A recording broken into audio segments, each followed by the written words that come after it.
Hi friends, welcome back to my channel. ഇതുപോലെ ഒരു കഷ്ണം ചേന എടുത്തിട്ടുണ്ട്. ഇത് കംപ്ലീറ്റ് ആയിട്ട് എടുക്കണം എന്നില്ല, ഒരു മുക്കാൽ ഭാഗം എടുത്താലും മതി കേട്ടോ. എന്നിട്ട് അതിൻ്റെ തൊലിയൊക്കെ ഒന്ന് കളഞ്ഞതിന് ശേഷം ചെറിയ പീസാക്കി ഒന്ന് കട്ട് ചെയ്ത് മാറ്റി വയ്ക്കാം. ഇനി നമുക്കൊരു ചട്ടി വെച്ചിട്ട് കുറച്ച് എണ്ണ ഒഴിച്ച് കൊടുത്തിട്ട് ഒരു 8-10 ചെറിയ ഉള്ളി കനം കുറച്ച് നീളത്തിൽ അരിഞ്ഞതും ആവശ്യത്തിന് കറിവേപ്പിലയും കൂടെ ചേർത്തിട്ട് നമുക്കൊന്ന് വഴറ്റിയെടുക്കാം. ഒരു ഉള്ളി ഒന്ന് 2-3 ഒക്കെ ആയിട്ടൊന്ന് കട്ട് ചെയ്തിട്ട് കൊടുത്തു കേട്ടോ. അത്യാവശ്യം നന്നായിട്ടൊന്ന് വഴറ്റിയെടുക്കേണ്ടതായിട്ടുണ്ട്. ഒന്ന് വാടി തുടങ്ങുന്ന സമയത്ത് നമ്മൾ കട്ട് ചെയ്ത് വെച്ചിരിക്കുന്ന നമ്മുടെ ചേന കൂടി ഇതിലേക്ക് ചേർത്ത് കൊടുക്കാം. ചേന ഇതുപോലെയുള്ള വലുപ്പത്തിലുള്ള പീസാക്കി എടുത്താൽ മതി. ഒരുപാട് ചെറിയ പീസാവേണ്ട, ഉടഞ്ഞു പോവും. എന്നാൽ നല്ല വലിയ പീസും ആവരുത് കേട്ടോ, വേവാനൊക്കെയുള്ള ബുദ്ധിമുട്ട് വരും. അപ്പോൾ ഈ ഒരു വലുപ്പത്തിലുള്ള പീസാക്കി കട്ട് ചെയ്തെടുത്താൽ മതി. ഈ ചേനയും കൂടി ചേർത്തിട്ട് നമുക്കൊരു 1 മിനിറ്റ് ഒന്ന് വഴറ്റിയെടുക്കാം. ഇതിനകത്തേക്ക് ഞാൻ ഒരു ചെറിയ ഉരുളക്കിഴങ്ങിൻ്റെ അരമുറി എടുത്തിട്ടുണ്ട്. നല്ല ചെറുതാണെങ്കിൽ ഒരെണ്ണം എടുക്കാം, ചേർത്തില്ലെങ്കിലും കുഴപ്പമൊന്നുമില്ല. പക്ഷേ ഒരു പീസ് ഉരുളക്കിഴങ്ങ് കൂടി ചേർത്തുള്ള ഒരു പ്രത്യേക സ്വാദാണ് കേട്ടോ. ഓപ്ഷണലാണ്, ഇഷ്ടമുണ്ടെങ്കിൽ മാത്രം ചേർത്ത് കൊടുത്താൽ മതി. എന്നിട്ട് നമുക്ക് ആ ഉരുളക്കിഴങ്ങും കൂടി ചേർത്തിട്ട് ഒന്ന് വഴറ്റിയെടുത്തതിന് ശേഷം ഇതിനകത്തേക്ക് ഒരു 1/4 ടീസ്പൂൺ മഞ്ഞൾപ്പൊടിയും കൂടി ഇട്ടിട്ട് ഒരു സ്വല്പം വെള്ളം ഒഴിച്ച് നമുക്കിതൊന്ന് വേവിച്ചെടുക്കാം. വെള്ളത്തിൻ്റെ അളവങ്ങ് ഒരുപാട് കൂടരുത്, ഒരു 1/4 ടീസ്പൂൺ മഞ്ഞൾപ്പൊടി മതിയാവും. എന്നിട്ട് ആവശ്യത്തിന് വെള്ളം ഒഴിച്ച് നമുക്കിതൊന്ന് വേവിച്ചെടുക്കാം. ഉപ്പ് ഞാനിപ്പം ചേർക്കുന്നില്ല, ഏകദേശം ഒരു 1/4 വേവൊക്കെ ആയി വരുമ്പോൾ മാത്രമേ ഉപ്പ് ചേർക്കൂ. കാരണം ചില ചേനയാണെങ്കിൽ ഉപ്പ് ചേർത്ത് കഴിഞ്ഞാൽ വേവാൻ ബുദ്ധിമുട്ടുണ്ടാവും, ഉപ്പ് ചേർത്താൽ വേവില്ല. അതുകൊണ്ട് തന്നെ ഒരു 1/4 വേവായി വരുമ്പോഴേ ഞാനിതിൽ ഉപ്പ് ചേർത്ത് കൊടുക്കൂ. ഇനി ഇത് നന്നായിട്ട് തിളച്ച് നമ്മുടെ ചേനയൊക്കെ ഒന്ന് വെന്ത് വരട്ടെ. വേവാൻ ആവശ്യത്തിനുള്ള വെള്ളം ഒഴിക്കുക കേട്ടോ, വെള്ളത്തിൻ്റെ അളവങ്ങ് ഒരുപാട് കൂടണ്ട. ഇനി ഇത് തിളച്ച് വെന്ത് വരുമ്പോഴേക്കും നമുക്ക് ബാക്കി കാര്യങ്ങൾ ചെയ്യാം. ചേന കൊണ്ടുള്ള ഒരുപാട് റെസിപ്പീസ് ഓൾറെഡി ചാനലിൽ ചെയ്തിട്ടുണ്ട് കേട്ടോ, പ്ലേലിസ്റ്റ് ഒന്ന് ചെക്ക് ചെയ്ത് നോക്കിയാൽ മതി. അപ്പോൾ അതൊന്നായി വരുന്ന സമയത്ത് നമുക്കൊരു പാൻ എടുക്കാം. ഒരു ടീസ്പൂണോളം വെളിച്ചെണ്ണ ഒഴിച്ച് കൊടുക്കുന്നുണ്ട്. എന്നിട്ട് അത്യാവശ്യം വലിപ്പമുള്ള തേങ്ങയുടെ ഒരു മുറിയാണ് എടുത്തിരിക്കുന്നത് കേട്ടോ. തേങ്ങ 2ആയിട്ട് കട്ട് ചെയ്യുമ്പോൾ 2 പീസ് കിട്ടുമല്ലോ, അതിൽ ഒരു പീസാണ്.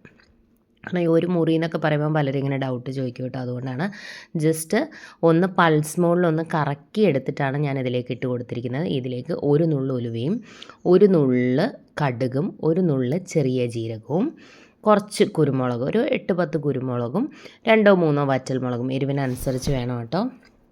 അധികം എരിവ് വേണ്ടാത്തവർക്ക് 2 എണ്ണമൊക്കെ ഇട്ടാൽ മതി. അതും കൂടി ചേർത്തിട്ട് ഫ്ലെയിം കുറച്ച് വെച്ചിട്ട് നമുക്ക് വറുത്തെടുക്കാം. വറുത്തെടുക്കുമ്പോൾ നല്ല ഉണക്ക തേങ്ങ എടുക്കുക, അതാണ് കൂടുതൽ ടേസ്റ്റ്. ഇപ്പോൾ എൻ്റെ തേങ്ങയിൽ അത്ര ഉണക്ക തേങ്ങയല്ല, നല്ല ഉണക്ക തേങ്ങയാണ് ഈ ഒരു രീതിയിൽ ചെയ്യുമ്പോൾ കൂടുതൽ ടേസ്റ്റ്. ഇനി നമുക്ക് ഫ്ലെയിം കുറച്ച് വെച്ചിട്ട് നന്നായിട്ടൊന്ന് വറുത്തെടുക്കാം. ഞാൻ തേങ്ങ ചിരകിയത് ഒന്ന് പൾസ് മോഡിൽ ഒന്ന് കറക്കിയെടുക്കും. ഒത്തിരി അങ്ങ് അരച്ചെടുക്കത്തില്ല, എന്നാൽ ഒന്ന് അടിച്ചെടുക്കും. അപ്പോൾ എന്താ വെച്ചാൽ എല്ലാ പീസസും നല്ല ഈക്വലായിട്ട് കിട്ടും, ഈവനായിട്ട് കിട്ടും. നമ്മൾ ചിരകിയ തേങ്ങ നമ്മൾ വറുത്തെടുത്ത് കഴിഞ്ഞാൽ ചിലതൊക്കെ പല അളവിലുള്ളതായി പോകും. അപ്പോൾ പെട്ടെന്ന് തന്നെ എല്ലാം ഒരുമിച്ച് മൂത്ത് കിട്ടില്ല. അതിനായിട്ടാണ് നമുക്ക് ഈ ഒരു രീതിയിൽ ചെയ്ത് കഴിഞ്ഞാൽ തേങ്ങ പെട്ടെന്ന് തന്നെ നമുക്ക് വറുത്തെടുക്കാനും പറ്റും. കുറച്ചുകൂടി ഈസിയാണ് ഇങ്ങനെ ചെയ്യുമ്പോൾ വറുത്തെടുക്കാൻ.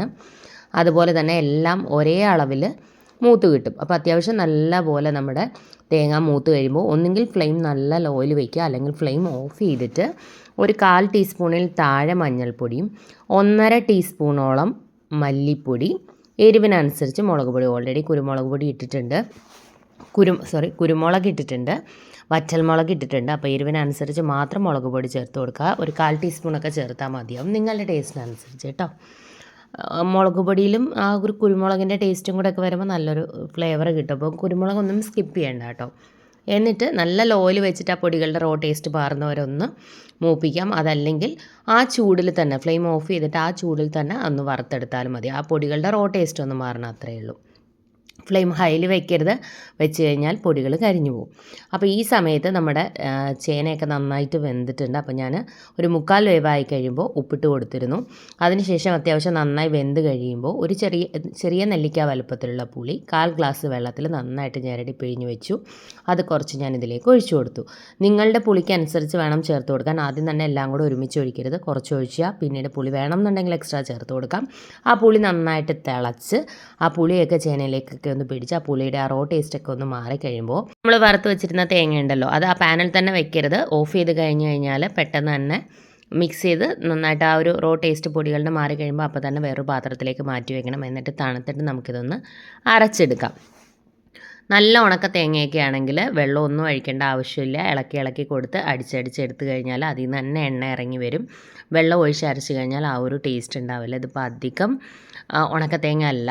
ഒന്നുകിൽ നിങ്ങൾക്ക് ആ ഒരു തേങ്ങ നന്നായിട്ട് ഫൈനായിട്ട് പൊടിച്ചിട്ട് ഈ കൂട്ടിലേക്ക് ചേർത്ത് കൊടുത്താലും മതി. ഇനി നന്നായിട്ടൊന്ന് തിളക്കട്ടെ. ആവശ്യത്തിന് വെള്ളം ഒഴിച്ചു കൊടുത്താൽ മിക്സിയുടെ ജാറ് കഴുകി അത്യാവശ്യം വെള്ളം ഒഴിച്ചിട്ട് നമുക്കൊന്ന് ഒഴിച്ചു കൊടുക്കാം. അപ്പോൾ ഒരുപാടങ്ങ് തിക്കാവരുത്, ഓവറായിട്ട് ലൂസാവരുത് കേട്ടോ. ഓവർ ലൂസായി കഴിഞ്ഞാലും ടേസ്റ്റ് ഉണ്ടാവില്ല. അപ്പോൾ ആവശ്യത്തിന് വെള്ളം ഒഴിച്ചു കൊടുത്താൽ മതി അരപ്പ് ചേർക്കുമ്പോൾ. ആ പുളിയുടെ റോ ടേസ്റ്റ് ഒന്ന് മാറിക്കഴിയുമ്പോൾ വേണം അരപ്പ് ചേർത്ത് കൊടുക്കാൻ. ഒന്നുകിൽ ഞാൻ പറഞ്ഞ പോലെ വറുത്ത തേങ്ങ നല്ല ഫൈനായിട്ട് പൊടിച്ചിട്ട് ആ പൊടി ചേർത്ത് കൊടുക്കുക. അതല്ലെങ്കിൽ നല്ല ഉണക്ക തേങ്ങയാണെന്നുണ്ടെങ്കിൽ സ്പൂൺ കൊണ്ട് ഇളക്കി ഇളക്കി കൊടുത്ത് ഒരു 3-4 തവണ അടിച്ചെടുക്കുമ്പോൾ ആ എണ്ണ ഇറങ്ങി വരും. ആ എണ്ണയിൽ തന്നെ അരച്ചെടുക്കുക. അതുമല്ലെങ്കിൽ സ്വല്പം വെള്ളം ഒഴിച്ച് അരച്ചെടുക്കാം. പക്ഷേ വെള്ളം ഒഴിച്ച് അരച്ച് കഴിഞ്ഞാൽ ആ ഒരു ടേസ്റ്റ് കിട്ടില്ല കേട്ടോ, ടേസ്റ്റ് കുറയും. അപ്പോൾ എപ്പോഴും നല്ല ഉണക്ക തേങ്ങ എടുത്തു കഴിഞ്ഞാൽ ആ എണ്ണ വരും. ആ എണ്ണയിൽ തന്നെ അരച്ചെടുക്കുന്നതാണ് കൂടുതൽ ടേസ്റ്റ്. വേറൊരു വീഡിയോയുടെ ലിങ്ക്, ഞാനത് ഡീറ്റെയിൽ ആയിട്ട് ചെയ്തിരിക്കുന്ന ഒരു വീഡിയോയുടെ ലിങ്ക് ഞാൻ ഈ വീഡിയോയുടെ ഡിസ്ക്രിപ്ഷനിൽ കൊടുത്തിരിക്കാം. ഡീറ്റെയിൽ ആയിട്ട് അറിയേണ്ടുന്നവർക്ക് ആ ഒരു വീഡിയോ കണ്ടു നോക്കാം കേട്ടോ. ശരിക്കും നമ്മൾ വറുത്തരച്ച് ചെയ്ത ആ ഒരു രീതിയിൽ ചെയ്യുന്നത്. കാരണം നമ്മളിപ്പോൾ കുറേ വീഡിയോസിലൊക്കെ അങ്ങനെ ചെയ്തിട്ടുണ്ട്. അപ്പോൾ സ്ഥിരം കാണുന്ന സബ്സ്ക്രൈബേഴ്സിനൊരു ബുദ്ധിമുട്ട് വേണ്ടല്ലോ, അതുകൊണ്ടാണ് നമ്മളങ്ങനെ ഡീറ്റെയിൽ ആയിട്ട് കാണിക്കാഞ്ഞത്. ഇത് നന്നായിട്ടൊന്ന് തിളയ്ക്കുമ്പോൾ ഫ്ലെയിം ഒന്ന് ലോയിൽ വയ്ക്കുക. ഒന്ന് എണ്ണ തെളിഞ്ഞ് വരുമ്പോൾ നമുക്ക് ഫ്ലെയിം ഓഫ് ചെയ്യാം. നന്നായിട്ട് എണ്ണ തെളിഞ്ഞ് വരുമ്പോൾ ഓഫ് ചെയ്യുക. പക്ഷേ ചിലരൊക്കെ മുന്നേ നമ്മളിങ്ങനെ വറുത്തരച്ചൊക്കെ ചെയ്യുമ്പോൾ ചിലർ ചോദിക്കുന്നുണ്ട് ഇതിൽ കടുക് വറുത്ത് ചേർക്കേണ്ടതെന്ന്. ഞങ്ങളുടെ നാട്ടിലോട്ടൊക്കെ കടുക് വറുത്ത് ചേർക്കാറില്ല. കാരണം ഓൾറെഡി നമ്മൾ എണ്ണയൊക്കെ ഒഴിച്ചാണ് വെജിറ്റബിൾസൊക്കെ വഴറ്റിയെടുക്കുന്നത്. അതുപോലെ തന്നെ തേങ്ങ വറുത്ത് നല്ല ഉണക്ക തേങ്ങയിലൊക്കെ ചെയ്യുമ്പോൾ നന്നായിട്ട് അതിൽ നിന്ന് എണ്ണ ഇറങ്ങി വരും. അപ്പോൾ പിന്നീട് നമ്മൾ വീണ്ടും എണ്ണ ഒഴിച്ച് കടുകിട്ട് ഒന്ന് താളിച്ചൊഴിക്കേണ്ട ആവശ്യമില്ല. അപ്പോൾ ഞങ്ങൾ അവിടെ ഒന്നും അങ്ങനെ ചെയ്യാറില്ല. അപ്പോൾ നിങ്ങൾക്ക് വേണമെന്നുണ്ടെങ്കിൽ ലാസ്റ്റ് കുറച്ച് എണ്ണ ഒഴിച്ച് കടുകും വറ്റൽമുളകും കറിവേപ്പിലയും കൂടി താളിച്ച് ഇതിലേക്ക് ഒഴിച്ചു കൊടുക്കാം. ജസ്റ്റ് ഓപ്ഷണലാണ്, ഞാൻ അങ്ങനെ ചെയ്യുന്നില്ല. ഞങ്ങൾക്ക് ഈ ഒരു രീതിയിലാണ് ഞങ്ങളുടെ നാട്ടിലേക്കൊക്കെ കൊല്ലത്തോട്ടൊക്കെ ചെയ്യുക കേട്ടോ. കൊല്ലത്തോട്ടാണ് ഞാൻ ഈ തീയൽ വറുത്തരച്ച തീയൽ ഉള്ളത്. എനിക്ക് പാലക്കാട്ടേക്ക് വരുമ്പോൾ ഈ വറുത്തരച്ച തീയൽ ഞാൻ കണ്ടിട്ടില്ല. ഇവിടെ സാമ്പാറൊക്കെയാണ് വറുത്തരച്ച് ചെയ്യുക. അപ്പോൾ ഈ ഒരു ഞങ്ങളുടെ കൊല്ലം സ്റ്റൈലിൽ ഉള്ളൊരു കറിയാണിത്. അപ്പോൾ നന്നായിട്ട് എണ്ണ തെളിഞ്ഞ് വരുമ്പോൾ ഞാൻ ഫ്ലെയിം ഓഫ് ചെയ്ത് കൊടുക്കും കേട്ടോ. കുറച്ചുകൂടി നല്ല ഉണക്ക തേങ്ങയൊക്കെ ആണെങ്കിൽ നല്ലൊരു ബ്രൗൺ കളറിൽ വരും. അതാണ് എനിക്ക് കൂടുതൽ ഇഷ്ടം. നല്ല ഉണങ്ങിയ തേങ്ങയാണെങ്കിൽ നല്ല കളർ കിട്ടും കേട്ടോ. അപ്പോൾ എല്ലാവരും ഒന്ന് ട്രൈ ചെയ്ത് നോക്കുക. കുറച്ചുകൂടി കളറുണ്ട്. നമ്മുടെ ആ ഒരു വീഡിയോയിൽ ക്യാമറയുടെ ലൈറ്റിൻ്റെ പ്രശ്നം കൊണ്ടാണ്. നല്ല കളർ കിട്ടും കേട്ടോ. നന്നായിട്ട് വറുത്തെടുക്കുക. തേങ്ങ നന്നായിട്ട് മൂക്കണം, എന്നാൽ കരിഞ്ഞു പോകാനും പാടില്ല. അപ്പോൾ അത്രയേ ഉള്ളൂ. വളരെ ടേസ്റ്റി ആയിട്ടുള്ള നമ്മുടെ ചേനത്തീയൽ ഇവിടെ തയ്യാറായിട്ടുണ്ട്. എല്ലാവരും ട്രൈ ചെയ്യുക കേട്ടോ. ചേന ഇഷ്ടമല്ലാത്തവർക്ക് കൂടി ഇഷ്ടപ്പെടുന്ന റെസിപ്പിയാണ്. അത്രയും ടേസ്റ്റി ആയിട്ടുള്ള റെസിപ്പിയാണ്.